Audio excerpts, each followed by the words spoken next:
Bom, então, como eu ia dizendo, talvez o mais interessante fosse realmente, a gente continua discutindo as questões da geopolítica, para terminar logo mais com o meio ambiente. E a regionalização a gente estudou através da geografia econômica e da geografia política. A gente regionalizou o mundo e entendeu diversas formas de se regionalizar o mundo, né? A gente só com a geopolítica a gente já viu algumas, né? E na geografia econômica também, porque a gente sabe o que são os países do norte, os países do sul, o que é a divisão internacional do trabalho, tudo isso. Então, eu acho até mais interessante, isso é uma opção didática minha, que se faça desse jeito. Por quê? Alguns professores, por exemplo, vão perder tempo não, às vezes pode aparecer, sei lá, falando especificamente de uma regionalização da Oceania. Bom, é importante e pode aparecer. No prazo de um ano, a gente sempre privilegia alguns assuntos e outros acabam ficando de fora. Não tem jeito. Infelizmente, não tem jeito. Vocês vão ver que vai cair coisa na prova que vocês não vão ter condição realmente de. Vocês não vão ter assistido no cursinho, mas o que eu quero é que vocês tenham condição de, mesmo não assistindo, não tendo uma aula específica sobre isso, vocês tenham condição de responder, porque vocês vão ter o raciocínio por trás. Essa é a minha ideia. Claro que a gente pode, eventualmente, eu posso gravar aulas sobre regionalização e disponibilizar aulas gravadas para vocês também. Mas acredito que a gente já atingiu o nosso objetivo nesse sentido. Então, a minha proposta é continuar com a geopolítica, para falar um pouquinho de meio ambiente, e aí a gente finaliza. Caso alguém tenha alguma objeção, caso vocês queiram algo diferente, é só me informar.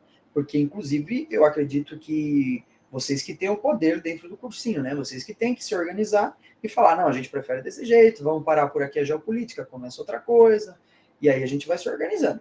Mas aí é só questão de vocês entrarem em contato comigo e tá tudo certo. Bom, então, dito isso, acho que hoje a gente então continua a geopolítica, as discussões de geopolítica, né? Inclusive porque a gente vai fazer os estudos de caso, que são importantes, né? Bom, na aula anterior a gente terminou então o pensamento do Karl Schoeffer, né? E terminamos exatamente nesse slide aqui que eu vou compartilhar com vocês. Nós estávamos falando dos BRICS, né? Então, vamos continuar um pouquinho essa discussão.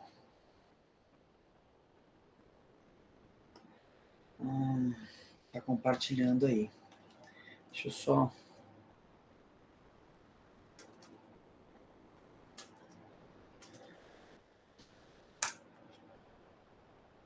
Muito bem.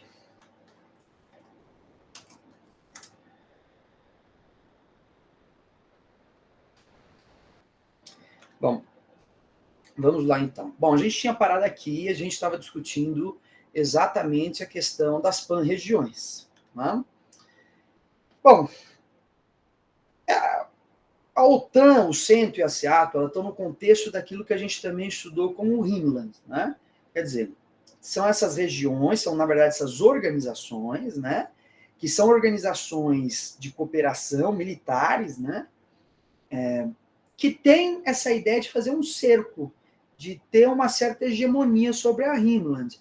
Claro, em todas essas organizações, Tratado Atlântico Norte, Organização Tratado Central, Sudeste Asiático, existia uma clara hegemonia dos Estados Unidos, né? Seja não só por conta de ser uma grande potência que liderava essas organizações, mas mesmo o estabelecimento das bases militares nessas regiões que tradicionalmente se tornaram regiões desses tratados militares. Bom, por que a gente estava terminando falando do BRICS? E por que o BRICS foi um grande choque contra o poder americano na Rimland? Um grande furo, um grande vazamento. Porque o BRICS ele teve a condição de unir a Rimland com a Heartland, né, que é o grande perigo e o grande medo que a gente vinha discutindo dos Estados Unidos. Então, uma vez que Rússia, China e Índia se unem com algumas estratégias em comum, e vejam bem, essa união é frágil, porque o BRICS não é um bloco econômico, né? Quer dizer, é uma organização também.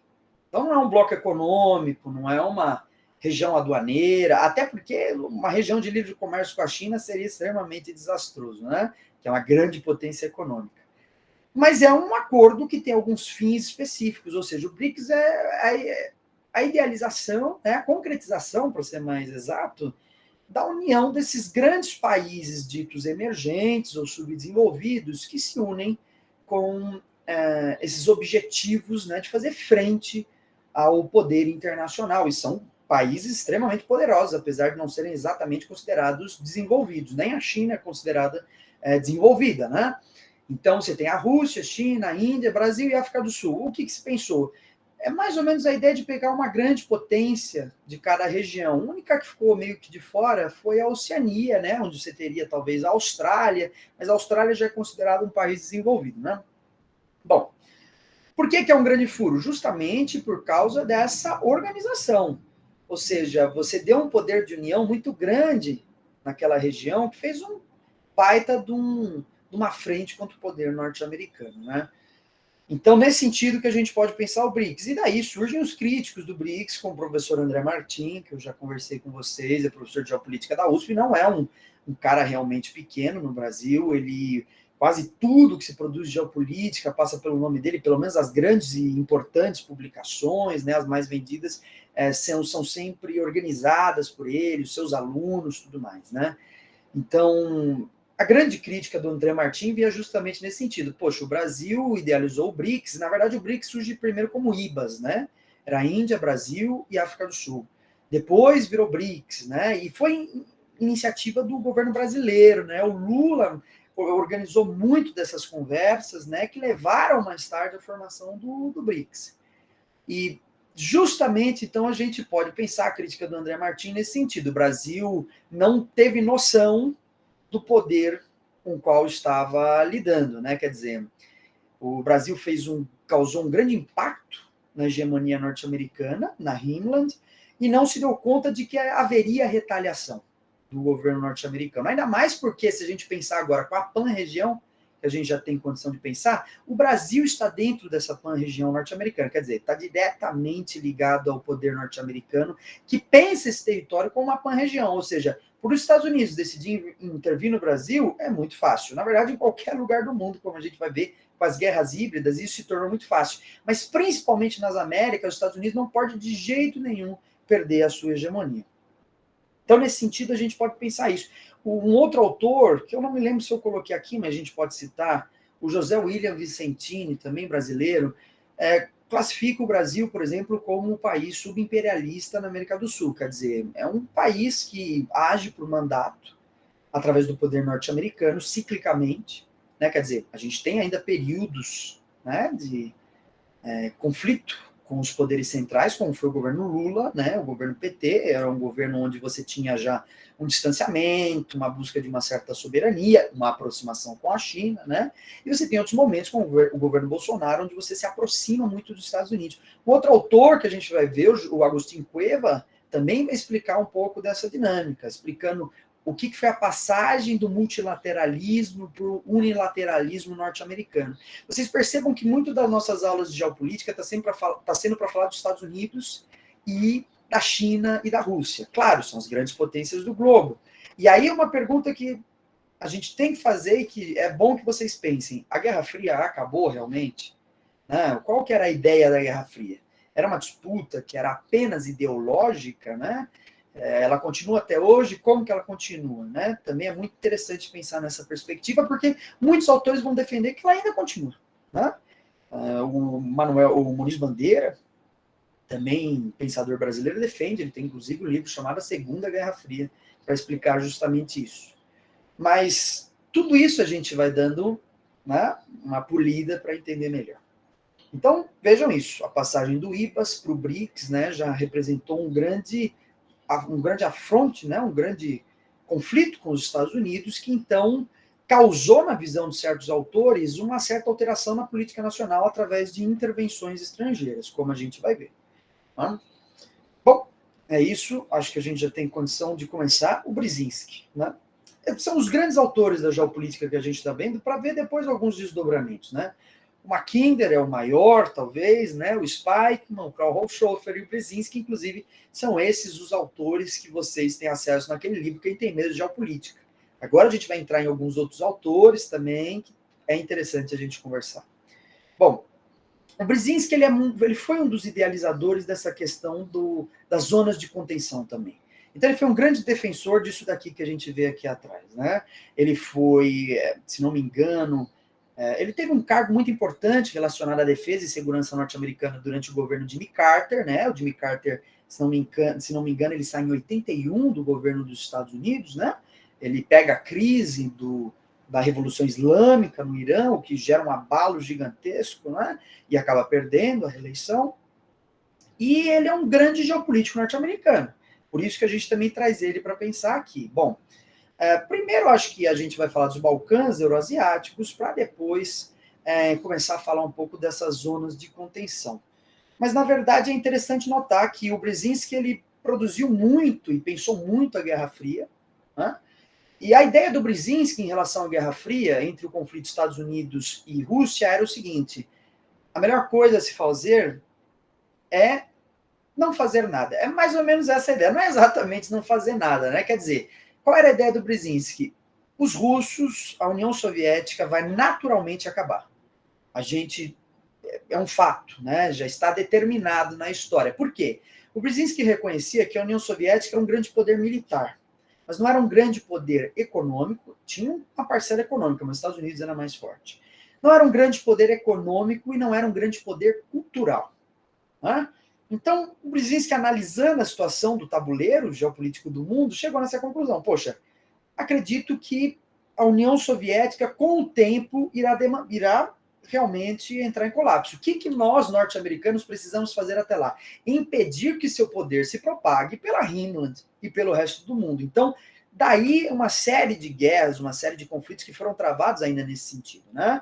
Aí a gente vai ver o que é a teoria do efeito dominó também, etc., que traz muita relação com isso, né?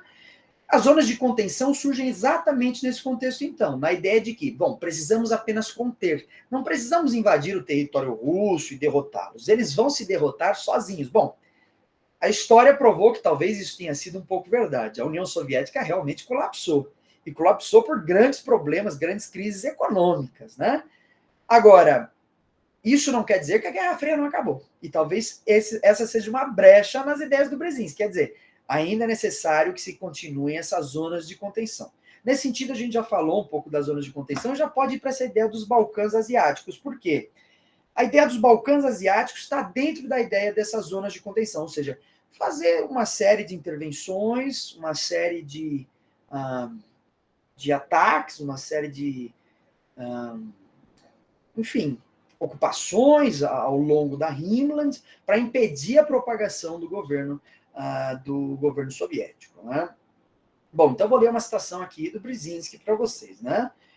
Agora falando dos Balcãs Euroasiáticos, e aí na sequência a gente já explica o que é. Os Balcãs Euroasiáticos constituem o núcleo interno desse quadrilátero, porção sudeste europeu, Ásia Central e partes do sul da Ásia, área do Golfo Pérsico e Oriente Médio. Além de suas entidades políticas serem estáveis, elas tentam e convidam à invasão de vizinhos mais poderosos, cada um dos quais está determinado a resistir ao domínio da região por outro. É essa combinação familiar de vácuo de poder e sucção de poder que justifica a denominação Balcãs Euroasiáticos. Vejam o termo que o Brzezinski está usando, né? Balcãs, né? A Balcânia, Península da Balcânia, onde a gente tem aquela mão da Grécia, né? Vejam, ali era a antiga Iugoslávia, né? Aquele território que incluía desde a região da Balcânia, né, até o norte, naquela região. E qual que era a principal característica da Península da Balcânia? Era que era um grande caldeirão étnico, podemos colocar assim. Quer dizer, existia uma grande variedade étnica que, naturalmente, gerava uma série de conflitos, uma série de instabilidades. Claro que muitas vezes essas instabilidades provocadas até por potências estrangeiras. Então, qual que é a ideia dos Balcãs Euroasiáticos do Brzezinski? Vejam a região que ele está falando, é uma região específica, né? Inclui o sudeste europeu, a região ali do Cáucaso também, muito importante, né? Inclusive, Cáucaso, a gente sabe que tem um grande conflito em relação à Chechênia, né? Por exemplo, para vocês notarem como o que o Brzezinski fala é uma realidade, né? E mais atualmente a gente teve um outro conflito entre Azerbaijão e Armênia, né? Ou seja, são regiões com uma tendência a um vácuo de poder, como está colocado aqui, e uma sucção de poder, ou seja, há muitos interesses internos, muitas disputas, mas também muitos atores, né? Muitos agentes ali em cena, né? Então, o Sudeste Europeu, a Ásia Central. Então, a Ásia Central tem essa importância muito grande. Ali, alguns consideram o Afeganistão na Ásia Central, outros não, mas vamos considerar, para pensar essa questão, que também é muito importante. Partes do sul da Ásia, né? Se a gente considerar ali o Paquistão, etc., ainda que esteja muito próximo da Ásia Central, né? A área do Golfo Pérsico, então o Irã, principalmente, né? E o Oriente Médio. Então, veja, é uma grande região, que eles chamam de Balcãs Euroasiáticos, justamente por conta desse vácuo de poder, desses grandes conflitos étnicos, né? Bom, então essa ideia de Balcão Euroasiático está dentro da visão do Brzezinski dessas zonas de contenção. Mas qual que é a ideia do Brzezinski? Bom, não precisamos conquistar os Balcãs, nem atacar diretamente o território russo. Basta que a gente incentive uma série de desestabilizações. E os Balcãs Euroasiáticos entram nesse contexto. Há quem diga, e isso é citação do Andrew Coríbico, que a gente vai ver depois, que é o cara que pensa as guerras híbridas, né, o autor que pensa as guerras híbridas, vocês vão perceber que o Brzezinski é considerado o pai das guerras híbridas, porque ele idealizou esses guerreiros contratados, essa desestabilização externa, como a gente vai ver, né? Então, qual que é a ideia do Brzezinski? Vamos transformar isso numa grande guerra. Vamos usar essa região da Eurásia para provocar uma série de conflitos, para financiar certos grupos. E aí vocês sabem, os grupos, a Al-Qaeda, né? O Estado Islâmico é resultado do vácuo de poder no Iraque também. Então, é muito resultado da intervenção norte-americana, o próprio Talibã, os Mujahedin, que lutavam no Afeganistão. Então, há uma série de financiamentos, né, que o governo norte-americano faz nessa região para que haja uma certa desestabilização. É claro que isso é antigo. O próprio Império Britânico já financiava uma série de guerreiros nessas regiões. Basta que vocês assistam lá o Lawrence da Arábia, né, aquele filme famoso, clássico, que vocês vão ter uma ideia, né? Financiam, por exemplo, o Estado da Cisjordânia, né? Foi criado através de acordos com grupos locais, isso já existe. O que a gente vai ver de guerra híbrida é que entra outros fatores em cena, né? Bom, então os Balcãs asiáticos estão dentro da ideia do Brzezinski. Só que ele está pensando isso a partir de outro autor que vai influenciar muito o seu pensamento, que é um polonês chamado Józef Piłsudski, né? Tem uma letra ali que não é do nosso alfabeto, né? Mas eu penso que é assim que se lê, né? Józef Piłsudski, né? Pensando a forma de desestabilização dos países a partir da sua periferia, né? Então o Piłsudski, por exemplo, ele vai pensar muito a desestabilização da União Soviética. E como que essa desestabilização se daria? A partir justamente da periferia. Mas como? Através do incentivo aos nacionalismos. A União Soviética era um grande, também um caldeirão étnico, mas era realmente uma união de repúblicas, né? Quer dizer, você tinha a Rússia, né, que na verdade era o grande poder central, a base da Revolução Russa de 1917, da onde vinha toda a ideologia socialista, comunista, né? Você tinha todas as repúblicas agregadas, toda a Ásia Central, os países, os TAM, né? Cazaquistão, Uzbequistão, Quirguistão, Tajiquistão, esses países, né? Onde a gente conhece o Cáucaso agora também, a Europa Oriental, você tinha uma série de outras repúblicas, né? A Bielorrússia, todos esses países são conhecidos como países bálticos, né? A Ucrânia, tudo mais. Então, vejam, era um grande conjunto de repúblicas. E a ideia do Piłsudski, né? Inclusive, os poloneses odeiam os russos, assim como os ucranianos, né? Por conta de questões anteriores, né? Quer dizer, se você pegar a União Soviética, tem um passado negro com a Polônia, né? A União Soviética conduziu um massacre. A massacre de Katyn, se vocês pesquisarem, são coisas assim, tem marxista que não consegue reconhecer essas coisas, mas não dá para a gente ser cego nessas horas, a gente precisa realmente compreender como aconteceram as coisas de uma forma, né, com os olhos sóbrios, né? Claro que tudo isso é sempre aberto à discussão, obviamente, né? Mas o Piłsudski, então, pensa exatamente nisso. Ele dizia, se por acaso alguma república soviética se tornar independente, toda a União Soviética irá cair. Então, o Piłsudski ele influenciou muito o pensamento do Brzezinski. Nesse sentido das contenções, que se dá nesse sentido também, incentivar grupos que têm usar a divergência étnica como um princípio de desestabilização das nações, e diga-se de passagem, os Estados Unidos faz isso até hoje pelo mundo, como nós vamos ver, né? Então, nesse sentido, ele influencia muito o Brzezinski, né? Bom, a gente vai ver que isso também vai ter um bom desdobramento para pensar as guerras híbridas, né? Mas vejam bem como o Piłsudski tinha uma certa razão. A primeira república a se tornar independente na União Soviética foi a Lituânia, né? E logo depois, um ano depois, toda a União Soviética foi dissolvida, né? Então, bem que ele disse, se uma se tornar independente, todas as outras cairão, né? Porque ali há um equilíbrio de poder que está se tornando cada vez mais complexo. Diferente, por exemplo, do que a gente via no bloco ocidental, com os Estados Unidos e a OTAN. Né? Você não tinha tantos... existiam, mas eram conflitos que tinham uma certa diplomacia. O bloco ocidental tinha uma união, uma coesão mais interessante. Né?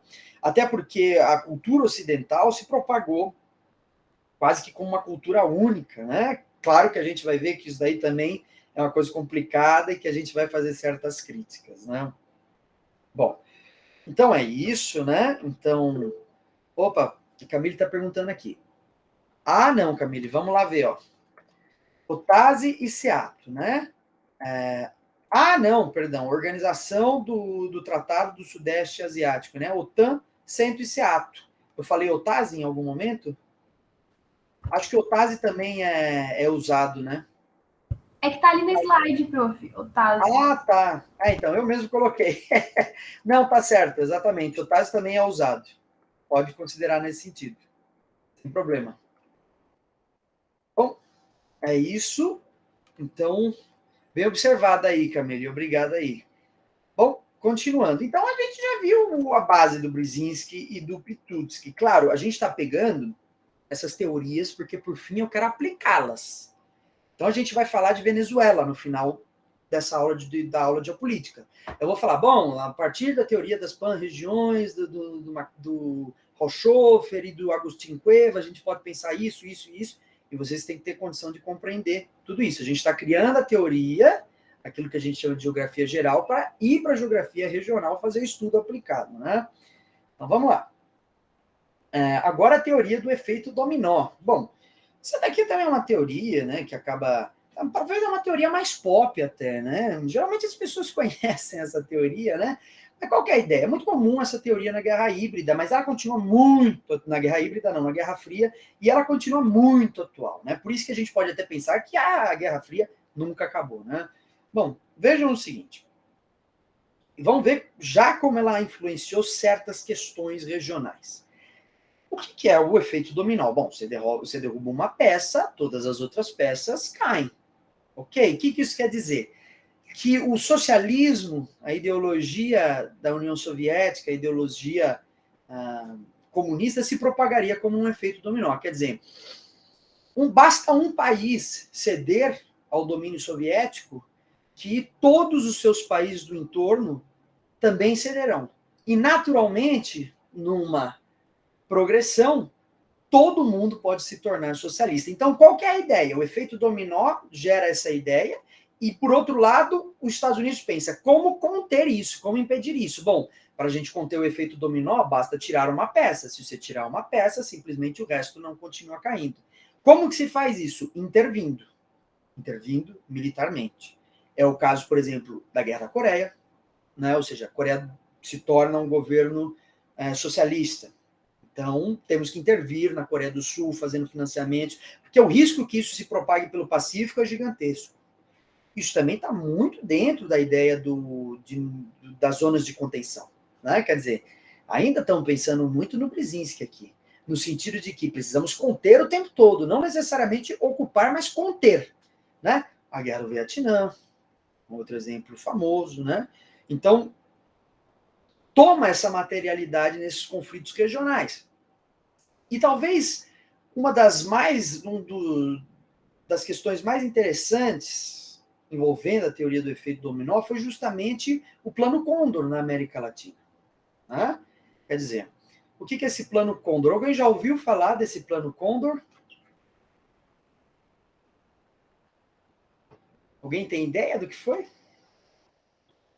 Acho que ninguém, né? Bom, o que é o Plano Condor, né? Foi o plano idealizado pelos Estados Unidos para colocar toda a América Latina sob influência norte-americana.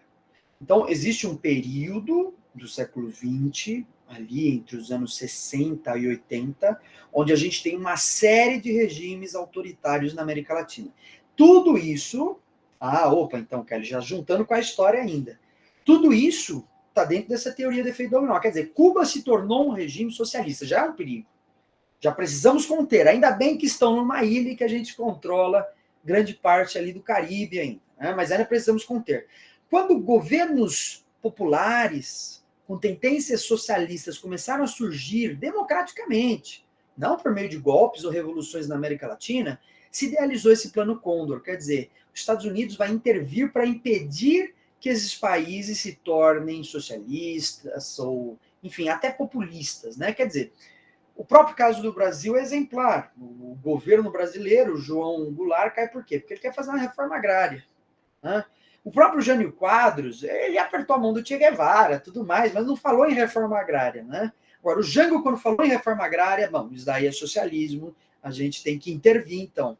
Então, podemos considerar que as ditaduras na América Latina, durante o século XX, tiveram um grande princípio, uma grande atuação norte-americana. Isso é documentado, isso já é documentado, quer dizer, já há informações detalhadas de como a inteligência norte-americana acabou conversando com aqueles que deram o golpe aqui no Brasil, os subsídios a esses golpes, o golpe de Estado no Chile em 1993, tudo isso a gente tem que entender nesse sentido, pensando a partir da geopolítica, do efeito dominó e das pan-regiões, aqui de novo, quer dizer, a gente não pode perder esse território que é nosso espaço vital na visão norte-americana. Então nós precisamos manter todo o continente sob nossa hegemonia econômica, cultural, etc. Nesse sentido, essa série de ditaduras, né? E são várias intervenções, né? Se vocês pegarem a lista, não tem fim, né? Você tem vários governos populistas sendo, ao longo do século XX e do século XXI, sendo retirados do poder pelo governo norte-americano, na Guatemala, enfim, na República Dominicana, na Venezuela, em Cuba, uma série de intervenções no Chile, na Argentina, no Peru, no Brasil. Então é uma lista gigantesca. E geralmente são casos onde você tem a ascensão de um governo populista. O Allende, né, no Chile, que se considerava um socialista, mas eleito democraticamente. O João Goulart, que cria uma reforma agrária. E veja, gente, reforma agrária não é nem socialismo, né? Reforma agrária é uma reforma capitalista. Os Estados Unidos fez uma reforma agrária, né? Agora, pensem exatamente do ponto de vista geopolítico. Aqui, o que importa nem tanto a ideologia, ela é levada em consideração, mas vejam, uma reforma agrária no Brasil talvez não seja a melhor ideia, porque a reforma agrária é um dos princípios de uma certa industrialização. E o Brasil tem que ser justamente esse país exportador de commodities. Quer dizer, uma reforma agrária pode tirar muito da influência norte-americana sobre essa região, sobre esse país. Ou seja, temos que fazer esforços para impedir que a reforma agrária aconteça, porque é uma reforma capitalista. Os Estados Unidos, quando o Brasil estava fazendo a Lei de Terras em 1850, os Estados Unidos estava fazendo o Homestead Act em 1868, se não estou enganado, com Lincoln. Então é uma reforma agrária, né? Então, enfim, não é mais uma questão só ideológica.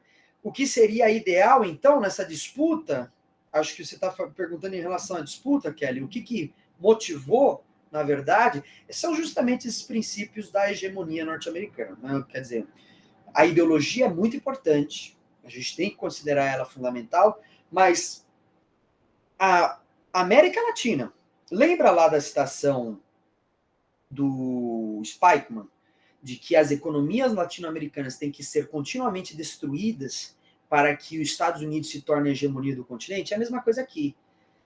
Uma reforma agrária poderia impulsionar uma certa industrialização brasileira, o que retiraria muito da hegemonia, poderia criar uma certa soberania e um certo pensamento nacionalista no Brasil que colocasse ele numa outra posição na divisão internacional do trabalho, e não só isso, atrair ele talvez para um bloco mais socialista. É nesse sentido que a gente tem que pensar. Mas a Kelly está perguntando, o que seria ideal, então, em relação à reforma agrária? Que você deu como exemplo. O que seria ideal se fazer no país em relação à questão agrária? É isso que você está perguntando, Kelly? A Camille disse, então, para além desses grandes latifundiários, ainda tem essa lógica de dependência a esses outros países, né? Claro, fundamental. Quer dizer, é nesse sentido mesmo. A reforma agrária no Brasil é prejudicial para os Estados Unidos. Você está consolidando o mercado interno, você está ganhando uma outra posição na dinâmica da divisão internacional do trabalho. Não é a melhor coisa do ponto de vista da geopolítica americana que se aconteça uma reforma agrária no Brasil, né? Não, ainda tem não são só os grandes produtores que barravam tudo, não. Você ainda tem uma grande influência externa no sentido de pensar esse território. Claro que a gente está pensando no sentido de 64, com o governo João Goulart, mas ainda hoje há pressões nesse sentido, né? Você é um país, somos um país exportador de commodities. Se a gente tem um projeto de fazer uma reforma agrária, de desenvolver uma indústria, isso logicamente entra em choque direto com os Estados Unidos, justamente porque aqui é considerado justamente uma pan-região norte-americana. E temos que ficar dentro dessa região, né, de poder norte-americano, e a reforma agrária nos tira um pouco dessa posição. A Kelly está dizendo, isso, desculpa se a gente sair um pouco do assunto. Não, Kelly, sem problemas. Olha, a questão agrária no Brasil pode ser discutida de vários pontos. Eu acho que o Kassab tem uma aula maravilhosa sobre isso, que eu vi o conteúdo dele, estava muito legal. Pode ser discutida de vários pontos de vista, né? Aí depende do autor. Alguns marxistas vão propor uma coletivização do campo. Outros que são mais adeptos de uma modernização brasileira vão propor uma reforma agrária. Mas a própria reforma agrária pode ser feita de várias formas, né? Isso tudo tem que ser muito bem precisado. Eu, particularmente, acho que o mais interessante para o Brasil é uma reforma agrária. Não há condição de fazer uma coletivização do campo. O brasileiro nem... Acredito que a própria socialização do povo brasileiro não aceitaria uma reforma agrária. Não uma reforma agrária, não, uma coletivização. O brasileiro quer ser dono do seu próprio pedaço, né? Uma coletivização do campo, como aconteceu na União Soviética, onde você trabalhava por meio de cooperativas, né? É uma coisa que tem que ser muito bem discutida, né? A gente sonha com o socialismo, com essas coisas, eu me considero marxista, mas a vida é uma só e a gente tem que tentar se atentar para a realidade, né? Quer dizer, o povo brasileiro trabalharia em cooperativas no campo, quer dizer, eles aceitariam não ser donos da própria terra, eles têm uma certa relação com a terra, né? Enfim, acredito que não. Então, a reforma agrária seria o mais interessante. Mas justamente ela que causou esse grande problema em 64. Né? Bom, e aí a gente pensa também nas pontes, né? A gente já falou, de nada, Kelly, a gente já falou, por exemplo, que a Inglaterra é uma ponte norte-americana para a Europa, por isso ela não está nem sendo considerada na Rhineland, que é uma porção de terra contínua e tudo mais. Então, vejam, existem algumas pontes de poder que são muito importantes entenderem, se entender no cenário mundial. Então, os Estados Unidos, por exemplo, o Japão é uma grande ponte que vai servir de organização. Ponte é o quê? Eu estou aqui e eu cruzo o oceano, eu cruzo alguma porção e vou para o outro lado. Então, por exemplo, o Japão no Extremo Oriente se torna uma ponte norte-americana para fazer essas intervenções, por exemplo, na Guerra do Vietnã, na Guerra da Coreia, e ainda modernamente, para pensar aquela região, é muito importante pensar que ali há uma certa hegemonia norte-americana. Vejam bem, o Japão é proibido de ter exército, né, desde o fim da Segunda Guerra Mundial. O Japão pode ter uma polícia, um poder militar interno para sua segurança e tudo mais, mas praticamente o exército japonês é o exército norte-americano. Né? Então, são bases norte-americanas, há um certo... há como se pensar o Japão justamente com essa cabeça de ponte, né? Com essa ponte de atuação do poder norte-americano. E existem várias dessas pelo mundo, a gente tem que analisar sempre cada caso, mas todas elas pensadas nisso, né? Como a gente impede esse efeito dominó. Né? Então, essas zonas de contenção são pensadas junto com essas pontes e junto com essa teoria do efeito dominó. Tá tudo junto, né? Bom, e aí a gente chega no Huntington, né? O choque de civilizações. Bom, a gente está vendo aqui de uma maneira mais rápida, né? Agora a gente está vendo as teorias menores. E aqui, vejam, regionalização. Já pensem isso como regionalização, porque é exatamente isso.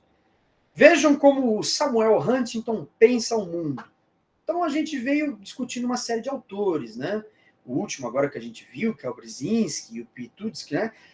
Eles pensam nessa zona de contenção, nesse estímulo aos conflitos internos em relação às soberanias desses países, o estímulo ao choque entre as etnias, o efeito dominó também está pensado junto, quer dizer, como barrar esse efeito dominó, né? E o Huntington ele já está numa outra pegada. O Huntington ele está pensando na cultura, ele está pensando na geopolítica através da cultura e daquilo que ele chama de civilizações. São grandes blocos culturais no nosso mundo, né? Então, ele cita algumas civilizações e vai classificando, né? Tem a civilização ocidental, a africana, a islâmica, a cínica, a hindu, ortodoxa, né? Japonesa, budista, latino-americana, etc. É muito interessante pensar como ele está regionalizando o mundo, então. Vejam que o Brasil não é nem considerado ocidental. Ele considera o que o Ocidente? Estados Unidos, Canadá e uma boa parte da Europa ocidental, um pedacinho curto da Europa dita oriental. E como que ele desenvolve essa regionalização? Bom, o que há de comum entre essas civilizações, né? Há uma certa cultura, um certo consumo, uma certa ideologia, uma certa visão de mundo. E aí, para o Huntington, o grande problema dos conflitos no mundo são culturais. Né? Os conflitos no mundo são fundamentalmente culturais, quer dizer, você tem a civilização ocidental contra a civilização islâmica, por exemplo. Né?